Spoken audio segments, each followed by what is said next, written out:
Hello to all my learners present over here. Welcome to the channel. In this video lecture, we are going to discuss about BA Semester 5th, BA 3rd Year Sociology paper of Kanpur university.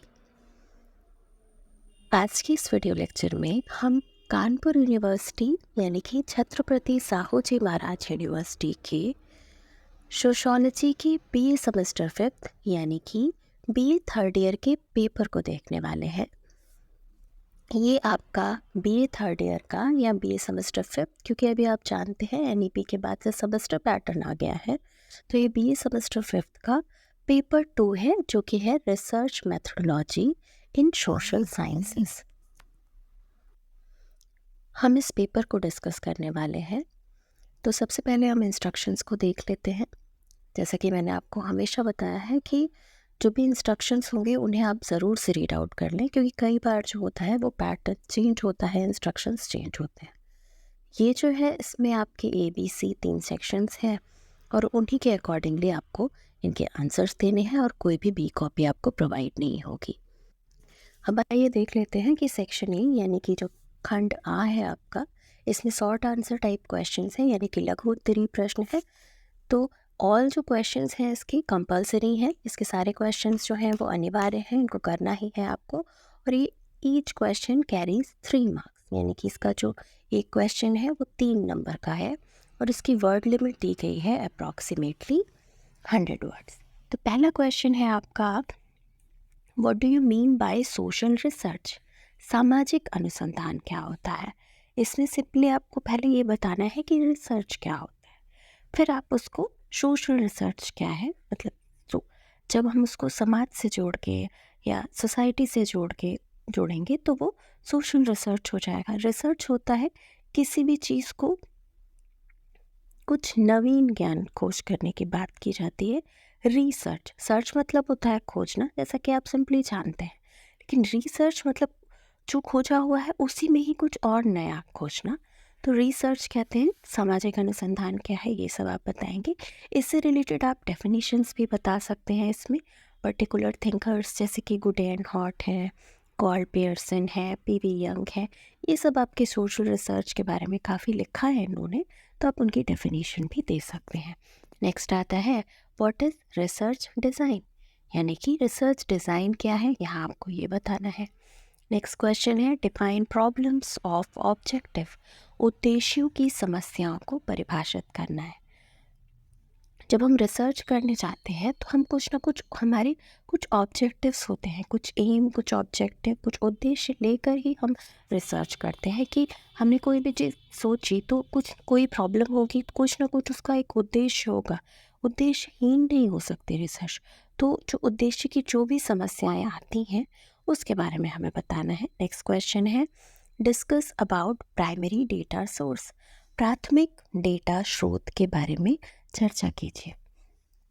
जब हम research करते हैं तो हमें data collect करना होता है। Data जो होता है वो 2 टाइप का होता है, एक होता है प्राइमरी डेटा, दूसरा होता है सेकेंडरी डेटा। जो प्राइमरी डेटा होता है वो आपका फर्स्ट हैंड डेटा होता है, जो खुद पर्टिकुलर जो रिसर्चर होता है, जो अनुसंधान करता है, जो रिसर्च कर रहा होता है, शोधकर्ता, वो पर्टिकुलरली फील्ड पे जाके जब रिसर्च कर डेटा को कलेक्ट करता है, वो आपका प्राइमरी डेटा होता है। तो उसके सोर्सेज आपको बताने हैं कि क्या है। तो उसके सोर्सेज में आपका जैसे कि क्वेश्चन आयर है, इंटरव्यू शेड्यूल है, ये सब आपके प्राइमरी डेटा कलेक्शन के सोर्सेज हैं। नेक्स्ट क्वेश्चन है what is the importance of primary data collection. अभी हमने समझा कि प्राइमरी डेटा होता क्या है और प्राइमरी डेटा के क्या क्या सोर्सेज हैं। अब बात आती है कि ये इम्पॉर्टेंट क्यों है। सिंपल सी बात है, जब हमें बहुत ऑथेंटिक डेटा चाहिए होगा तो हम प्राइमरी डेटा पे रिलाई करेंगे, इसकी अपनी इम्पॉर्टेंट है।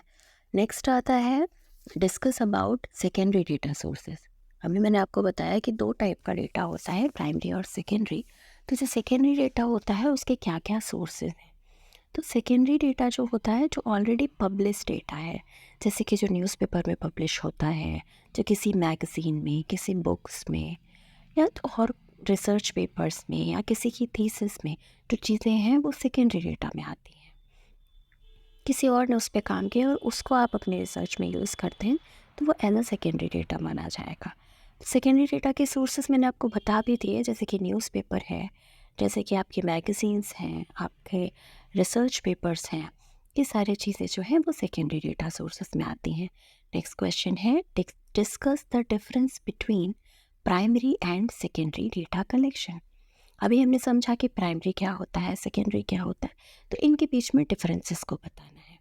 तो डिफरेंसेस बताने का सबसे बेस्ट तरीका जो होता है कि आप एक साइड पे प्राइमरी डेटा के पॉइंट लिखिए और दूसरे साइड पे आप सेकेंडरी डेटा के पॉइंट लिख दीजिए और उसके डिफरेंसेस को पार्ट में डिवाइड करके बता दीजिए। वो सबसे बेस्ट तरीका होता है किसी भी क्वेश्चन में डिफरेंशिएट जो हम करते हैं क्वेश्चन में, अगर आपसे डिफरेंस पूछा है वो बताने का। नेक्स्ट क्वेश्चन है, define case study with suitable example. उपयुक्त उदाहरण सहित केस स्टडी को बताना है। केस स्टडी पर्टिकुलर किसी की कोई एक हमने प्रॉब्लम बताई कि इसको ऐसे ऐसे उसकी पूरी जो हमने डिटेल स्टडी की वो होती है केस स्टडी, उसको डिटेल में बताना है। नेक्स्ट क्वेश्चन है विद एग्जाम्पल, कोई एग्जाम्पल के साथ बताना है। नेक्स्ट क्वेश्चन है, discuss the difference between simple arithmetical mean, median and mode. ये आपके स्टैटिस्टिकल टर्म है। जब हम डेटा कलेक्ट कर लेते हैं, जब हम उसको एनालाइज करते हैं, तो हम स्टैटिस्टिक्स को भी यूज़ करते हैं, यानी कि जो भी आपके ये अर्थमेटिक मीन, मीडियन मोड, ये सब भी हमें यूज़ करना पड़ता है, स्टैटिस्टिक्स का यूज़ करना पड़ता है डेटा को एनालाइज करने में। तो इसमें माध्य क्या होता है, माध्यिका क्या होती है और बहुलक क्या होता है, वो आपको बताना है। सिंपली अगर हम माध्य की बात करें यानी कि मीन की बात करें, तो जो टोटल नंबर होता है उसका सम अगर हम कर लें और जो टोटल नंबर के जो कितने नंबर हैं उससे हम उसको डिवाइड कर दें, सिंपल वर्ड में हम कहें तो एवरेज आप कह सकते हैं, वो आपका अर्थमेटिक मीन होता है। इसका सिंपल फॉर्मूला होता है सिग्मा एक्स अपॉन एन। इसके बाद बात आती है मीडियन की। तो मीडियन जो होता है वो आपका मिड वैल्यू होता है। जो एक कोई सीरीज़ होती है नंबर की, उसमें जो किसी भी नंबर की हम कोई सीरीज़ लें तो उसमें जो मिड वैल्यू होती है वो मीडियन आती है। इसके भी फॉर्मूले हैं। हाँ, सिंपली जब हम इसको इवन नंबर में है तो उसका फॉर्मूला दूसरा है, जब ऑड सीरीज़ में है तो उसका फॉर्मूला दूसरा है। इसके अलावा मोड जो होता है, मोड फ्रीक्वेंसी पे बेस्ड होता है। जिस नंबर का रिपीटेशन जितने ज़्यादा टाइम है वो आपका जो होगा मोड वैल्यू होगी। तो ये सिंपल सी चीज़ें थी। नेक्स्ट आता है आपका सेक्शन बी। ये लॉन्ग आंसर टाइप क्वेश्चन है, दो दीर्घ उत्तरीय प्रश्न। आइए देख लेते हैं अब जो आपका ये सेक्शन बी है इसमें क्या आपको इंस्ट्रक्शंस दिए हुए हैं। तो इसमें से आपको एनी 2 क्वेश्चंस को अटैम्प्ट करना है और जो एक क्वेश्चन है वो 12 मार्क का है और इसकी जो वर्ड लिमिट है ये 250 से लेके 500 वर्ड तक है। मिनिमम 250 वर्ड होने चाहिए और मैक्सिमम 500 तक भी आप जा सकते हैं। पहला क्वेश्चन है, explain the importance of social research, define social survey with suitable example. सामाजिक अनुसंधान क्या होता है, उसका महत्व बताना है। तो सबसे पहले आप बता देंगे कि सोशल रिसर्च क्या है, उसका मीनिंग बताएंगे, फिर उसका इम्पोर्टेंस बता देंगे और उसके बाद सोशल सर्वे क्या होता है। सर्वे जैसे कि किसी भी चीज़ का सर्वे किया जाता है, सर्वेक्षण आप कह सकते हैं। तो सेंसस जैसे है उसमें सर्वे से डेटा कलेक्ट किया जाता है। तो इसी तरह से इसमें आपको सामाजिक सर्वेक्षण क्या है उसको एक सूटेबल एग्जाम्पल से समझाना है। इसी का ही दूसरा पार्ट है क्वेश्चन का, what are different types of social research method, discuss any 3 type. सामाजिक अनुसंधान की कुछ पद्धतियाँ होती हैं। जो सोशल रिसर्च होता है उसके कुछ डिफरेंट टाइप्स हैं, जैसे कि आपका एक सिंपल हो गया प्योर रिसर्च, फिर दूसरा है अप्लाइड रिसर्च, उसके अलावा एक्सपेरिमेंटल रिसर्च, उसी में ही क्वांटिटेटिव, क्वालिटेटिव, ऐसे करके बहुत सारे डिफरेंट टाइप हैं, इसके मेथड्स हैं। इसमें आपको मिनिमम आपके डिस्कस करने हैं 3 टाइप्स आपको डिस्कस करने हैं। ये जो लॉन्ग क्वेश्चंस है इसमें आप चार्ट और डायग्राम के थ्रू भी जो है टाइप्स वगैरह को डिफाइन करके बता सकते हैं। जैसे कि आपने ऊपर एक सोशल रिसर्च का एक छोटे से बॉक्स में सोशल रिसर्च लिखा, उसके बाद उससे एरो डिज़ाइन करके आपने उसके जो टाइप्स हैं जितने आपको रिकॉल हो रहे हैं वो आपने बना दिए और उसके बाद डिस्कस करने के लिए जितने आपसे बोले गए हैं उतने पे आपने डिस्कस करके बताया। तो ये 2 क्वेश्चन जब आप अटेम्प्ट करेंगे तो ये सेक्शन आपका कंप्लीट होगा। एक ये 2 करेंगे तो आपका ये 1 क्वेश्चन यानी कि 12 मार्क हुए। फिर इसमें ही एक और क्वेश्चन आप अटेम्प्ट करेंगे, उसके भी 2 पार्ट होंगे, तो आपका 2 क्वेश्चन कंप्लीट होगा। नेक्स्ट क्वेश्चन है, what is a research hypothesis? How hypothesis is required for research design? शोध परिकल्पना क्या है? शोध डिज़ाइन के लिए परिकल्पना किस प्रकार आवश्यक है? तो सबसे पहले आता है कि हाइपोथेसिस क्या होती है। तो सिंपल वर्ड में हम कहें तो hypothesis is a tentative statement, जिसको कि अभी प्रूव करना बाकी है। हमने एक दिमाग में कोई भी चीज़ प्रॉब्लम ली और उसका हमने एक टेंटेटिव सोल्यूशन बताया कि ऐसा है तो ये हो सकता है।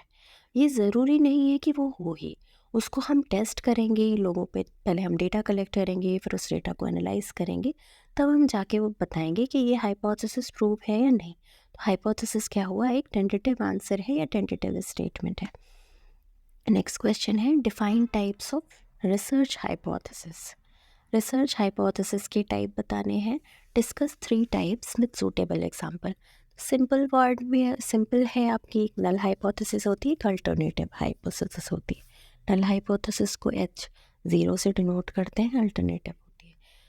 तो इस तरीके से आपको यहाँ पे पहले आप बता देंगे हाइपोथेसिस क्या है, उसके टाइप्स बता देंगे, ये डायग्राम से बता सकते हैं, और 3 टाइप्स को सूटेबल एग्जांपल से बताना है। शोध परिकल्पना के प्रकार परिभाषित करने हैं और उसको उदाहरण सहित बताना है। नेक्स्ट क्वेश्चन है, what is the difference between subjective and objective answer? Subjective answer और ऑब्जेक्टिव आंसर में डिफरेंस क्या है? Discuss with suitable example. व्यक्तिपरक और वस्तुनिष्ठ उत्तर के बीच क्या अंतर है, ये बताना है। तो इसको हमें एग्जाम्पल से बताना है। तो सिंपली अगर हम समझें तो सब्जेक्टिव क्या है? अगर आपसे कोई डिटेल क्वेश्चन पूछा गया और आप इसको डिटेल में बताएंगे तो एक सब्जेक्टिव हो गया आंसर। और on the other hand objective में आपसे कोई क्वेश्चन पूछा जा रहा है और उसके कुछ ऑप्शन दे दिए जा रहे हैं, वो मल्टीपल टाइप चॉइस टाइप के, तो वो उसका एक ऑब्जेक्टिव आंसर है। मतलब एक क्वेश्चन है, उसका वही एक आंसर होगा, तो वो ऑब्जेक्टिव हो गया। इन दोनों में क्या डिफरेंस है, ये आपको एग्जाम्पल से बताना है। नेक्स्ट क्वेश्चन है, what is the difference between plagiarism and copyright? Discuss with suitable example. साहित्यिक चोरी और कॉपीराइट के बीच में क्या डिफरेंस है? प्लेगरिज्म होता है आप किसी और का जो डेटा है या किसी और का जो काम है वो आप अपनी रिसर्च में यूज़ करें और उसको कहीं पे कोट ना करें, उसको आप किसी और के काम को अपना बता के आप बताएं कि ये काम मेरा है, तो ये प्लेगरिज्म हुआ। कॉपीराइट आप जानते हैं कि जैसे आपने किसी का कंटेंट, किसी ने अपना कोई कंटेंट बनाया तो उसका उस पर कॉपीराइट होता है, तो यही इसमें डिफरेंस आपको बताना है। नेक्स्ट क्वेश्चन है, जैसे कि आपने देखा होगा कि कोई भी चीज़ आप कहीं से मान लीजिए डाउनलोड करते हैं, तो वो जिस भी सोर्स से आप डाउनलोड करते हैं आप उसको कहीं और यूज़ करते हैं तो उस पर उसका कॉपीराइट होता है। नेक्स्ट क्वेश्चन है, what is the difference between an objective and a hypothesis? Discuss with suitable example. उद्देश्य और परिकल्पना के बीच में क्या अंतर है? देखिए, जब हम रिसर्च के लिए जाते हैं तो हम कुछ उद्देश्य बनाते हैं और उन्हीं उद्देश्य का जो एक टेंटेटिव सोल्यूशन होता है वो आपकी हाइपोथेसिस होती है। तो यही डिफरेंस है इसके बीच में। नेक्स्ट क्वेश्चन है, what are the ethical issues in social research? What do research ethics matter? सामाजिक अनुसंधान में नैतिक मुद्दे क्या हैं और शोध नैतिकता में क्यों ये मायने रखते हैं? तो जैसे कि ये जो प्लेगरिज्म है ये आपका एक एथिक है, ये हमें फॉलो करना पड़ता है कि हमें प्लेगरिज्म नहीं करना है रिसर्च में। हमें, अगर हम किसी की चीज़ को यूज़ कर रहे हैं अपनी रिसर्च में तो हमें उसको प्रॉपरली कोट करना है, उसको हमें बताना है आपके रेफरेंसेस में कि ये जो है पर्टिकुलर चीज़ ये हमने किससे रेफर करके लिया हुआ है। इसके अलावा अगर हम जब केस स्टडी कर रहे हैं तो उस पर्टिकुलर जिसकी हम केस स्टडी कर रहे हैं उस पर्टिकुलर इंडिविजुअल का कंसेंट मैटर करता है। इसके अलावा अगर मान लीजिए केस स्टडी नहीं भी कर रहे हैं, क्वेश्चन आयर से भी डेटा लोगों से फिल करा रहे हैं, तो उनका भी कंसेंट लेना पड़ता है। नेक्स्ट आता है आपका सेक्शन सी। इसमें भी लॉन्ग आंसर टाइप क्वेश्चंस हैं और इसमें भी आपको 2 क्वेश्चंस को अटेम्प्ट करना है। सेम पैटर्न है आपका सेक्शन बी के जैसा 12 मार्क का क्वेश्चन है और वर्ड लिमिट भी सेम है। अब देख लेते हैं क्वेश्चन को। What is the major difference between applied and basic research, discuss with suitable example. व्यावहारिक और बुनियादी शोध के बीच मुख्य अंतर क्या है और इसे उपयुक्त उदाहरण से बताना है। ये दोनों ही टाइप ऑफ रिसर्च हैं। बेसिक रिसर्च को प्योर रिसर्च भी कहते हैं और जो अप्लाइड रिसर्च है वो आपके व्यावहारिक अनुसंधानों से कहते हैं। अप्लाइड रिसर्च का एक पार्ट होता है एक्शन रिसर्च। बेसिक अगर रिसर्च की बात करें तो इसका जो एरिया है वो बहुत ब्रॉड है। ऑन द अदर हैंड जब अप्लाइड की बात आती है तो वो एक तरीके से एक पर्टिकुलर प्रॉब्लम को सॉल्व करने के लिए हो रहा होता है। इसी का ही पार्ट आपका एक्शन रिसर्च होता है। नेक्स्ट क्वेश्चन है, what is the major difference between comparative and exploratory research, discuss with suitable example. तुलनात्मक और खोजपूर्ण अनुसंधान के बीच में आपको अंतर बताना है और उसके कुछ एग्जाम्पल्स इसको डिफाइन करना है। नेक्स्ट क्वेश्चन है, what are the main tools for data collection in qualitative research. देखिए, दो टाइप की एक और रिसर्च होती है। एक होता है आपका क्वालिटेटिव और एक होता है क्वांटिटेटिव, यानी कि गुणात्मक और मात्रात्मक अनुसंधान। जब बात आती है गुणात्मक अनुसंधान यानी कि क्वालिटेटिव रिसर्च की, तो उसमें आप कौन कौन से जो मेथड है उन्हें यूज़ कर रहे हो तो डेटा कलेक्शन के लिए, वो आपको बताने हैं। नेक्स्ट क्वेश्चन है, what are the difference between bar graphs, line graphs and table, discuss with suitable example. Bar graph, line graph और टेबल्स के बीच में क्या डिफरेंस है। तो bar graph, line graph, table graph, ये जो टेबल्स हैं ये सब आप जब डेटा एनालाइज करते हो तो इस तरीके इन सब को यूज़ करते हो, बट ये सब अपने अपने में डिफरेंस है, तो ये आपको बताना है। नेक्स्ट क्वेश्चन है, what is report writing, what is important for social research, why it is important for social research. Report लेखन क्या है और सामाजिक अनुसंधान में इसका महत्व क्यों है, ये बताना है। नेक्स्ट क्वेश्चन है, what is snowball purposes and random sampling, discuss their importance with suitable example. ये सब आपके सैम्पलिंग यानी कि जब हम डेटा कलेक्ट करते हैं तो कुछ एक हम सैम्पल डिसाइड करते हैं कि कितने सैम्पल पे हम डेटा को कलेक्ट करेंगे, क्या हमारा सैम्पल साइज़ होगा, और उसी सैम्पल साइज़ के लिए हम बहुत सारे सैम्पलिंग मेथड होते हैं कि हम इस तरीके से सैम्पल्स को लेंगे। तो स्नोबॉल सैम्पलिंग, उद्देश्यपरक और रैंडम सैम्पलिंग, ये क्या होता है इसको हमें डिटेल में बताना है। नेक्स्ट क्वेश्चन है, what is the importance of mean, median and mode in social research, define it with suitable example. देखिए, क्वेश्चन रिपीट भी होते हैं, कई बार शॉर्ट में आपसे वही क्वेश्चन पूछा होता है, फिर लॉन्ग में उसको आपको डिटेल में बताना। देखिए, मीन, मीडियन, मोड का क्वेश्चन आपके शॉर्ट आंसर्स में भी आया था और इसमें भी आया है, तो यहाँ पे आपको इम्पॉर्टेंस बताना है। आप यहाँ पे इसके एग्जाम्पल भी ले सकते हैं। आपने कुछ नंबर सीरीज़ ले ली और उसमें आपने मीन, मीडियन, मोड को बता दिया, तो ये भी आपको मार्क्स जो है अच्छे मार्क्स गेन करने में हेल्पफुल रहेगा। नेक्स्ट और आज के इस पेपर का लास्ट क्वेश्चन है, what is social statistics, why statistical tools are used for social research. सामाजिक सांख्यिकी क्या है और सामाजिक अनुसंधान में सांख्यिकी उपकरणों का उपयोग जो है वो क्यों किया जाता है। स्टैटिस्टिक्स का ही तो पार्ट है आपका ये मीन, मीडियन, मोड, और इन सब टूल्स का सोशल रिसर्च में क्यों यूज़ किया जाता है, डेटा को एनालाइज करने के लिए, और इसी को ही आपको डिटेल में बताना है। आई होप ये वीडियो लेक्चर आपके लिए हेल्पफुल रहेगा। ऐसे ही और वीडियोस के लिए हमारे चैनल से जुड़े रहिए। चैनल पे फर्स्ट टाइम आए हैं तो प्लीज़ सब्सक्राइब कीजिएगा। वीडियो पसंद आया हो तो प्लीज़ लाइक कीजिएगा, अपने फ्रेंड्स के साथ शेयर कीजिएगा। ये जो भी क्वेश्चन थे ये आपके BA सेमेस्टर 5th, आपके BA 3rd ईयर के लिए बहुत ही इम्पॉर्टेंट थे, क्योंकि जब एग्ज़ाम सब्जेक्टिव होता है तो क्वेश्चन के रिपीटिशन के चांसेस काफ़ी ज़्यादा होते हैं। तो ये जो क्वेश्चंस हैं ये बहुत ही इम्पॉर्टेंट है। इसके अलावा अगर आप सोशल रिसर्च पढ़ रहे हैं, आप रिसर्च के स्टूडेंट हैं और आपको कहीं भी सब्जेक्टिव पेपर देना है, तो भी ये क्वेश्चन आपके लिए हेल्पफुल रहेंगे। MA में भी अगर आपको सोशल रिसर्च का पेपर है तो उसके लिए भी ये जो क्वेश्चन हैं वो इम्पॉर्टेंट रहेंगे। सोशोलॉजी में इसके अलावा सोशल रिसर्चेस में रिसर्च कहीं पे भी आप पढ़ रहे हैं, जैसे कि आप PhD कोर्स वर्क के लिए प्रिपेयर कर रहे हैं, तो भी ये जो क्वेश्चंस हैं ये आपके सब्जेक्टिव पेपर के लिए सोशल रिसर्च में हेल्पफुल रहेंगे। Keep learning, keep watching, and keep sharing. Thank you so much for watching.